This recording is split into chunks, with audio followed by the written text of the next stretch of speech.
Eu testei centenas de receitas virais do TikTok com milhões de visualizações. Mas e aquelas que quase ninguém viu? Será que são realmente ruins ou joias escondidas esquecidas? Não receber visualizações dói. Confia em mim, sou a Honeysuckle. Então hoje eu vou testar receitas começando com 1000 visualizações, depois 500 visualizações. E vou descendo até quase 0 visualizações para ver qual delas realmente merece uma segunda chance. E no final, eu vou escolher a grande azarona e vamos ver se conseguimos fazê-la viralizar. Vamos começar com um vídeo de 919 visualizações e preparar uma tigela de hambúrguer, estilo in and out. Ele começa picando a cebola e nos diz para deixar algumas rodelas para decorar depois. Isso deve ser bom. Parece que vou fazer isso no estilo animal. Vamos deixar isso de lado e então vamos cortar algumas batatas, ok? Ele corta as dele em tirinhas assim, mas eu costumo gostar das minhas batatas um pouco mais compridas, então vamos ser rebeldes e fazer desse jeito. Mas basicamente é só para cortar elas em tiras mesmo. E normalmente nessas partes de cortar, eu leria os comentários para vocês, mas esse vídeo não tem nenhum comentário. Se essa receita ficar boa, talvez eu deixe um comentário. Ele coloca as batatas na tigela, rega com óleo, salga e mistura. Agora ele coloca as batatas na assadeira e leva à air fryer. Eu vou usar o forno. As batatas estão assando. Agora vamos cuidar da carne. Para o estilo animal do in and out, ele começa refogando as cebolas. Numa panela quente, adicione óleo e coloque as cebolas. Quando parecer que está bem caramelizada, ele adiciona a carne. E diz que sempre tempera com sal, pimenta e um pouquinho de alho em pó. Vamos amassar até ficar bem soltinho. Eu já estou amando o cheiro disso. Ele coloca uma camada de queijo, um cheddar bem forte, e cobre com uma assadeira para abafar. É basicamente só para derreter o queijo. Então estamos quase prontos para montar nossa tigela de hambúrguer. E não seria um hambúrguer do In and Out se não tivesse o molho secreto deles, que ele mostra como fazer, picando alguns picles, mas eu já tenho esse pickle de galo, que nada mais é do que picles picado. Tcharam! Então, vou usar isso mesmo. Pega uma boa colherada. Isso. Depois ele põe ketchup e maionese. Concordo quando ele diz que esse molho é o que amarra tudo no bowl. Odeio quando isso acontece. Espera aí. Funcionou bem. Vamos misturar. A cor não está certa, preciso de mais maionese. Agora vamos montar o prato, começando pela carne do hambúrguer, que parece suculenta. Tem que pôr a cebola caramelizada ali. Depois ele adiciona alface e manteiga, ficando parecido com uma salada de hambúrguer do In-N-Out. Ele usa a cebola como enfeite. Não vou mentir, não gosto de cebola crua assim. Depois, lindos tomates heirloom, melhores que qualquer coisa do In-N-Out Burger, segundo ele. Em seguida, as batatas fritas. Não vou mentir, essas batatas da air fryer parecem meio murchas, mas assim como as do In and Out, talvez ele esteja certo. Finalize com o nosso molho bem no meio, que funciona como um tipo de tempero. E acho que o final do vídeo dele é o que realmente me confunde, porque ele passa por todos os ingredientes de novo, depois de já ter mostrado tudo no prato. Mas o último passo é colocar um pouco de sal e pimenta. E aqui está a nossa versão saudável do bowl de hambúrguer do In and Out. Está com uma aparência incrível. E, sinceramente, estou confusa porque as instruções foram muito fáceis de seguir. A filmagem estava boa e clara. Tudo parecia tão apetitoso. E a receita em si, visualmente, está deliciosa. Mas agora precisamos ver se realmente tem gosto de In and Out. Tô quase com vontade de fazer um wrap de hambúrguer com isso. Então é isso que vou fazer. Colocar nossa carne aqui, um pouco de cebola, as batatas fritas e nossos tomates. E isso é o que o In and Out chamaria de hambúrguer sem pão, enrolado na alface. Espera, como alguém que cresceu na Califórnia, comendo tantos hambúrgueres do In and Out, essa receita é quase idêntica aos sabores que eu sentia em um hambúrguer de verdade, do In and Out. Só falta o pão, nem sinto falta, pois estou impressionada com o quanto isso lembra o sabor do In and Out. Preciso dizer que esse vídeo é subestimado e merece mais visualizações. Vamos comentar. E para o primeiro comentário desse vídeo, vou dizer: testei sua receita e ficou uma delícia. Me lembrou o In and Out, ponto. E eu vou querer um milkshake junto. 10 de 10. Essa próxima criadora se chama Cooking with Love e com 887 visualizações, ela está fazendo algo que parece uma pizza de café da manhã. Não tenho certeza, mas parece interessante. Em uma cesta de air fryer, forrada com anel de papel manteiga, ela coloca 3 ovos. Ela deixou cair uma casca. Eu também deixei cair uma casca e ainda quebrei minha gema. Mas tudo bem, porque agora, para adicionar proteína e sabor extra, ela coloca fatias de salsicha. Acho que eu, na adolescência, teria adorado essa combinação. Agora ela tempera com sal, bastante pimenta do reino. E para dar uma leve picância, um pouco de pimenta caiena. Eu vou me arrepender disso. Agora, para um toque especial, vamos adicionar tomates picados. Ela coloca folhas verdes frescas. Não sei se é manjericão ou espinafre. Então uso ambos. Já está com ótima aparência. Agora ela finaliza com queijo ralado. Esse vídeo, na verdade, teve 4 comentários. E alguém disse: Uau, merci beaucoup. Vous avez rendu la tâche très facile. O Duolingo deveria ter ajudado agora, mas ainda não sei o que isso significa. Obrigada. É bem fácil. Vou colocar isso na air fryer por 15 minutos. Então é assim que fica dentro da air fryer. Pronto. Vou tirar isso daqui. Vamos ver nossa pizza de café da manhã. Uau. Vou passar para a tábua e esperar esfriar antes de cortar. A minha grudou mais que a dela, mas tudo parece cozido. Ainda bem que está soltando fácil do papel. Isso poderia ser um desastre. Tomara que o fundo não descolhe. Vamos cortar. Ah, parece que um pouco do ovo ainda está cremoso. Mas esse aqui que eu acabei quebrando está completamente cozido. Então, se você gosta ou não dos ovos mais cremosos, talvez precise cozinhar um pouco mais. Eu vou pegar esse pedaço aqui, porque não gosto de ovos muito cremosos. Como vocês podem ver, meus ovos não cozinharam completamente e ficaram um pouco aguados. Mas eu quero saber como está o sabor. O sabor com certeza está presente. Eu sinto o sabor do queijo junto com os ovos. Misturado ao cachorro quente, dá um sabor salgado delicioso. Como não tinha certeza se era manjericão ou espinafre, sinto um pouco dos dois. Acho que tivemos um pouco de problema com o processo de cozimento. Definitivamente deveria ter cozinhado um pouco mais. Ou talvez nossas máquinas esquentem de um jeito um pouco diferente. Mas vou dizer que essa não é uma receita ruim e vou dar nota 7 de 10. E agora, com 772 visualizações, temos cookies com gotas de chocolate. E esse aqui realmente parece muito bom, porque não estamos usando só gotas de chocolate normais. Estamos usando chocolate branco também. Ela inicia com manteiga derretida e acrescenta açúcar mascavo e branco. Gosto que ela use uma caneca de verdade para medir. Para os biscoitos dela, ela usa mais açúcar mascavo que branco, o que pode deixá-los mais puxentinhos. Vamos misturar tudo. Agora vamos adicionar os ovos. Misture novamente.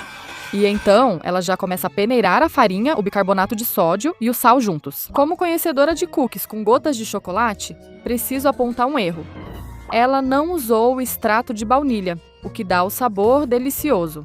Faltou também manteiga dourada. Há várias formas de fazer um bom cookie com gotas de chocolate. Vamos lá. Farinha, bicarbonato, sal, peneire tudo.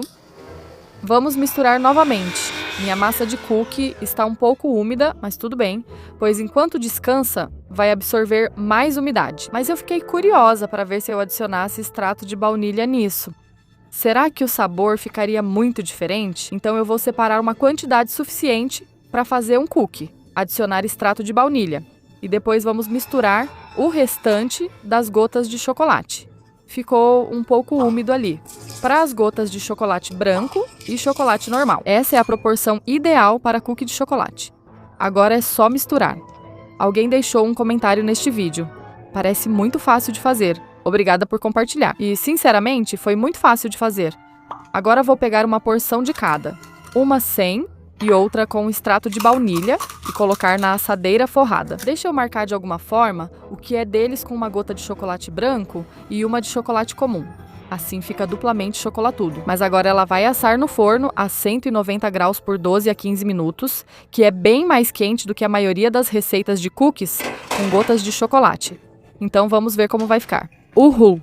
Retirei do forno após 12 minutos, que considero o tempo máximo nessa temperatura, pois as bordas já começavam a escurecer. Mas ainda assim, Os cookies parecem bem gostosos. Vou deixar eles esfriarem e depois vamos experimentar. Nossos cookies com gotas de chocolate já esfriaram e parecem de padaria. Eles são gordinhos e têm um peso considerável. Esse aqui é o da receita original e eu vou partir esse aqui ao meio. Uau! Parece muito bom. Uau! Ainda está macio e cremoso, mas como será o sabor? Não vou mentir, está muito bom, mas sinto que falta algo. Vou experimentar aquele com baunilha para ver se muda alguma coisa. Não é uma diferença enorme, mas dá para sentir um sabor um pouco mais complexo nesse aqui. Mas tenho que dizer, desse lado que ficou mais perto do forno, acabou ficando um pouco mais maçudo. O que eu não gosto muito, mas ainda assim, é um cookie muito bom. E dependendo da sua preferência, eu gosto dele macio e cremoso por dentro e crocante por fora.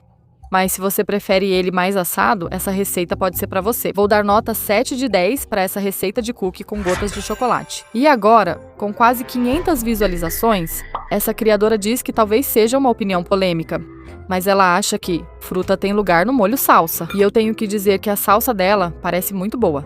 Super refrescante para o verão. Ela começa cortando um pouco de melancia. Eu nunca experimentei melancia em uma salsa antes, então isso vai ser interessante. Deixa eu tirar a casca rapidinho. E, na minha opinião, eu até gosto de deixar um pouco da casca, porque dá uma crocância. Mas ela pica a melancia e as frutas bem fininhas. Tô um pouco nervosa, porque fruta picada pequena pode soltar muita água, mas vamos ver. Depois ela coloca tudo na tigela. Agora vamos picar um pêssego. Os pêssegos vão para a tigela. Como é salsa, precisamos adicionar tomates. Tem um tomate que parece pêssego. Agora vamos picar a cebola, mas ela usa um processador. Isso me faz pensar, por que não usamos isso nas frutas? Está parecendo um confete de frutas. Salada, mas ainda não terminamos, porque agora ela pica um maço de coentro, uma pimenta jalapeno, e vocês me conhecem. Assim que eu provo algo picante, eu já perco o paladar.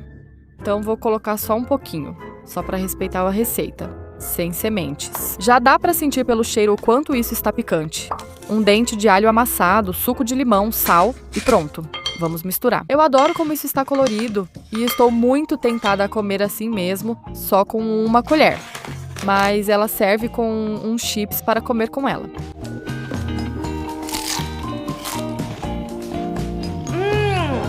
Espera, eu amo pêssegos e nunca experimentei uma salsa de melancia antes. Mas me diz, por que é tão gostosa?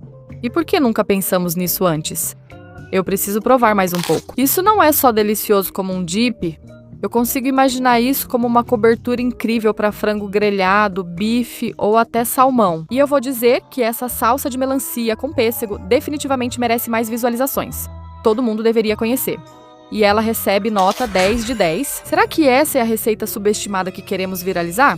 Vamos seguir testando. Agora, com 400 visualizações, ela parece interessante. É uma massa de abacate. Mas ela começa cozinhando a massa dela e está usando uma massa de lentilha vermelha. Eu encontrei o mesmo formato, mas estou usando uma massa de feijão. Então vamos cozinhar no fogão. Então, enquanto a massa está cozinhando, vamos fazer nosso pesto de abacate. Mas ela começa colocando o abacate dela no processador de alimentos. Mas eu estou usando esse abacate do tamanho de um ovo de dinossauro. Então vou usar só a metade. E o que é incomum nesse pesto é que estamos usando rúcula em vez de manjericão. Isso deve dar um toque apimentado gostoso, mas vamos ver como fica o sabor. Depois ela adiciona um punhado de nozes, amassa um pouco de alho, mas eu acho que, como vamos triturar tudo mesmo, é só jogar tudo junto. Um pouco de suco de limão, azeite e vamos bater rápido. Surpreende não ter sal e pimenta, mas já salguei a água do macarrão como água do mar. Tenho que dizer, isso está parecendo um guacamole pedaçudo. Mas ela adiciona o que eu acho que é água do macarrão e bate de novo. Ainda parece guacamole. Nossa massa está quente e pronta. Vamos colocar no prato. E agora ela simplesmente coloca o seu guacamole italiano fresco direto na tigela.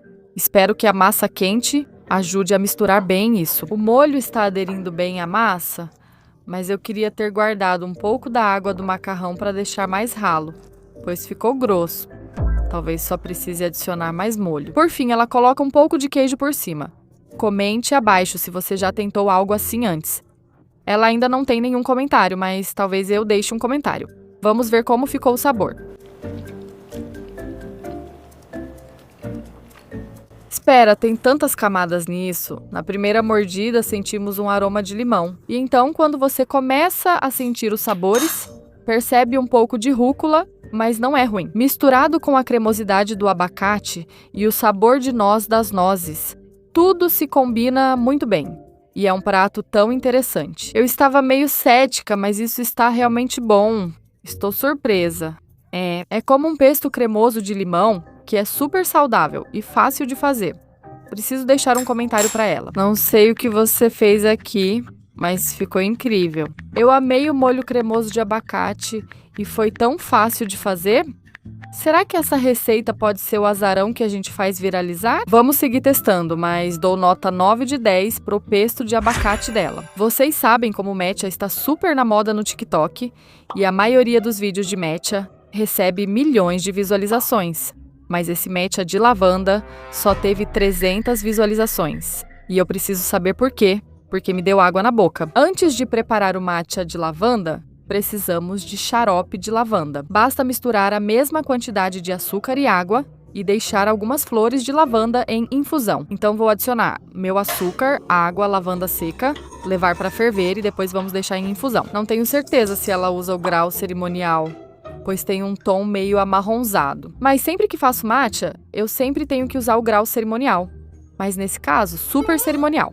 E para manter ele bem verde, é só colocar no freezer. Agora vamos colocar nossa água quente e ela pega o aerador de leite e faz espuma. Tá ficando bom. Agora posso juntar tudo. Terminei de fazer a infusão da calda de lavanda e coei. E olha como ficou lindo. O cheiro está ótimo e relaxante. Primeiro ela pega um copo com gelo, adiciona leite de amêndoas e comenta que pode ser qualquer leite de sua preferência. Para matcha, sempre escolho leite vegetal. Usarei o de castanha de caju, meu favorito. Ela adiciona um pouco de calda de lavanda. Acho que assim tá bom pro matcha. Meu Deus, olha como isso ficou bonito. Eu não fiz o suficiente para encher tudo, mas como ainda tem um restinho aqui, eu não gosto de desperdiçar. E eu vou limpar com um pouco de água. Mais matcha para mim. Ela finaliza com mais algumas flores de lavanda e depois polvilha um pouco de matcha por cima. Concordo com o único comentário lá. Quero um. Parece tão gostoso. Talvez eu seja suspeita, mas acho que vou gostar. Eu realmente gosto disso. Acho que posso usar um pouco mais de xarope de lavanda, porque ele adiciona uma doçura sutil, mas também uma nota floral linda que, de alguma forma, realça ainda mais o sabor do matcha. Mas me diz, por que isso só tem 300 visualizações? Acho que precisamos deixar um comentário. Matcha com lavanda é meu novo favorito. E essa receita ficou tão boa. 9 de 10. Estamos chegando em alguns dos nossos vídeos menos assistidos. E esse é um queijo quente com geleia de mirtilo e várias coisas interessantes dentro. E ele só tem 200 visualizações. Então, não sei se foi porque era muito polêmico ou se era simplesmente diferente demais. Mas alguém disse, não consigo entender todos esses sabores diferentes, mas com certeza eu experimentaria. E, sinceramente, eu também preciso testar esse aqui. Então, vamos pegar nosso pão e começar a montar esse sanduíche de queijo quente. Mas ela começa passando maionese em cada fatia de pão. E então, para a geleia de mirtilo, ela diz especificamente para usar essa aqui, que eu já tenho em casa, porque tem pedacinhos de mirtilo dentro. E deixa eu te contar. Ela coloca bastante geleia de mirtilo dos dois lados. Mas não é aí que começa a tia estranheza, minhas amigas. Porque vamos adicionar algumas fatias de cebola roxa. E depois, alguns jalapeños em conserva. Parece que ela coloca algumas fatias disso para dar uma picância desnecessária dentro de um sanduíche de geleia de mirtilo. Eu simplesmente não sei o que achar disso, meninas. Para tornar nosso sanduíche mais interessante, vamos adicionar tiras de bacon. E como é um queijo quente, não vamos esquecer do nosso queijo. Ela usa uma combinação de cheddar branco e mussarela. Afinal, é um sanduíche de queijo grelhado. Então, tenho que caprichar no queijo. Vamos fechar. E agora ela passa manteiga de cada lado. E agora tudo o que resta é grelhar. Estou com minha frigideira de ferro fundido bem quente. Está pronta. Coloque isso na chapa e vamos virar. O queijo está meio derretido, mas as cebolas ainda parecem cruas. Vamos continuar. Nosso sanduíche de queijo grelhado está pronto, com geleia de mirtilo, bacon, jalapeno e cebola. Estou um pouco nervosa para experimentar esse aqui. Mas deixa eu cortar e vamos ver como está por dentro. A cebola ainda está crua. Tá cheirando bem. Tem cheiro daqueles hambúrgueres de restaurante que você pede, mas tem algo nisso aqui que simplesmente me deixa nervosa. Por que a gente precisa de jalapeno aí dentro? Eu sei, está pegando fogo. Não é tão ruim quanto parece. Eu teria ficado completamente bem sem os jalapenos em conserva. Mas a doçura da geleia com bacon... Eu talvez pudesse ter usado mais queijo, mas, surpreendentemente, a combinação não é tão ruim. E as cebolas também deram uma crocância gostosa. É uma combinação interessante, mas longe de ser tão ruim quanto outras receitas feitas só para provocar que já experimentei. Nem acho que isso seja feito só para provocar. Acho que essa receita tenta ser gourmet, então dou nota 7 de 10. Será que nossa receita menos assistida será tão surpreendente quanto essa? E de alguma forma eu talvez tenha conseguido encontrar a receita menos assistida do TikTok. Porque esse taco de camarão só tem 12 visualizações e deixa muita coisa em aberto para interpretação. Então eu vou tentar ao máximo recriar essa receita. Mas ela começa com um pouco de repolho. E eu comprei um mix legal de salada de repolho. Ela adiciona algumas cenouras raladas. E aí, eu não sei se ela quis cometer esse crime ou não, mas ela coloca salsinha em vez de coentro. Agora, se você é uma daquelas pessoas que não consegue comer coentro porque acha que tem gosto de sabão, eu acho que salsinha não é realmente um substituto só porque parece parecido. É melhor nem colocar. Mas agora ela coloca um molho cremoso, que pode ser um molho de creme azedo com limão. Então vou colocar um pouco de creme azedo, um pouco de limão espremido, sal, pimenta e misturar. Sim, diria que isso está quase igual ao molho dela. A salada está pronta. Ela já monta o taco e põe alguns camarões. Mas ainda preciso cozinhá-los. E ainda bem que camarão é super fácil de preparar. Porque eu vou fazer um sabor de limão com pimenta, temperando com sal, alho em pó, chile em pó, páprica e limão. Na frigideira, coloco um pouco de óleo e cozinho os camarões de ambos os lados. Agora é só montar o taco. Ela começa colocando a salada de repolho na tortilha. Depois, ela adiciona os camarões, algumas fatias de abacate. E pelo que estou vendo, finalizamos com suco de limão. E, sinceramente, parece um tal de camarão bem gostoso. Mas eu tenho algumas teorias sobre por que isso quase não teve visualizações. Pode ser porque foi um repost de um Reels do Instagram. Ou, como vocês viram, eu sinto que a receita estava um pouco incompleta. Mas isso significa que é uma receita ruim? Eu não sei. Vamos experimentar. Isso está muito bom. Sinceramente, está realmente delicioso, mesmo com a salsinha como substituto. Eu acho que essa é a receita perfeita para o verão e é tão fácil de preparar. Eu só não entendo por que teve tão poucas visualizações. Quero dizer, pelo menos eu poderia ter conseguido 50 ou até 500, ou até 1000. Cada um desses criadores fez um trabalho incrível filmando suas receitas. Acredito que todos merecem mais visualizações, mas aquele que eu acho que a gente vai fazer viralizar. Porque, sinceramente, TikTok, como que a receita de taco de camarão só tem 12 visualizações? Então eu vou fazer disso a minha missão. Ajudar essa receita de taco de camarão a viralizar. E vocês vão me ajudar clicando no link na caixa de descrição aqui embaixo para ir para esse TikTok, comentar e compartilhar com seus amigos. Porque esse taco de camarão é nota 10 de 10. Mas se vocês gostaram desse vídeo, vão me ver testando as receitas mais vistas do TikTok.